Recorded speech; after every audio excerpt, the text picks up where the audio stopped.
कुछ महीनों पहले उत्तर प्रदेश के सीएम योगी आदित्यनाथ ने एक नारा दिया था, बटोगे तो कटोगे।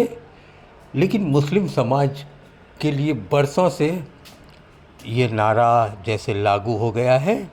हर इलेक्शन के अंदर अलग अलग हो जाता है मुस्लिम समाज, और ये नारा बटोगे और कटोगे ऐसा नहीं होता, बटोगे और हारोगे इस टाइप हो जाता है। उत्तर प्रदेश के अंदर विधानसभा इलेक्शन हो कि लोकसभा इलेक्शन हो, एआईएमआईएम के और बहुजन समाज के मुस्लिम उम्मीदवार उम्मीदवारी कर देते हैं और सामने समाजवादी पार्टी का या कांग्रेस का जो जीतने वाला उम्मीदवार होता है वो हार जाता है। ये बात आज उसके लिए कर रही है कि कल महाराष्ट्र विधानसभा इलेक्शन का रिज़ल्ट आया, जिसमें एआईएमआईएम के सीनियर नेता इम्तियाज़ जलील साहब चुनाव हार गए। हारने की वजह ये थी, मुस्लिम उम्मीदवार ज़्यादा खड़े हो गए थे और समाजवादी पार्टी का भी मुस्लिम उम्मीदवार था, और ये सभी लोग इम्तियाज़ जलील साहब जितने वोट से हारे उससे 5 गुने ज़्यादा वोट ले गए थे। यानी उन्होंने वोट काट कर इम्तियाज़ जलील साहब को हरा दिया। इम्तियाज़ जलील साहब अच्छे नेता थे, अच्छे नेता है और अच्छे नेता रहेंगे।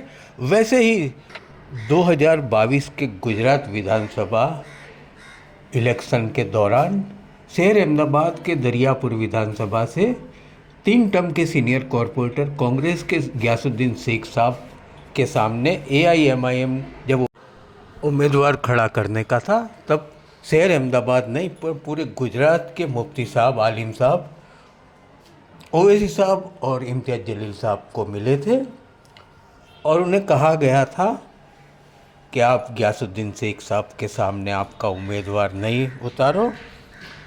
लेकिन एआईएमआईएम ने उम्मीदवार उतारा।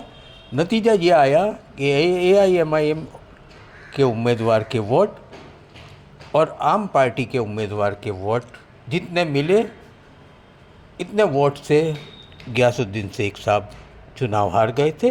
गयासुद्दीन शेख साहब अच्छे नेता थे, अच्छे नेता है और अच्छे नेता रहेंगे। लेकिन कहने का अपना बात ये है कि उम्मीदवार मुस्लिम जब जीतने वाला होता है उसके सामने वोट कटवा पार्टी के उम्मीदवार खड़े हो जाते हैं। जैसा इम्तियाज़ जलील साहब के साथ हुआ, वैसा ही 2022 में गयासुद्दीन शेख साहब के साथ हुआ था। अल्लाह ताला मुस्लिम समाज को एक होने की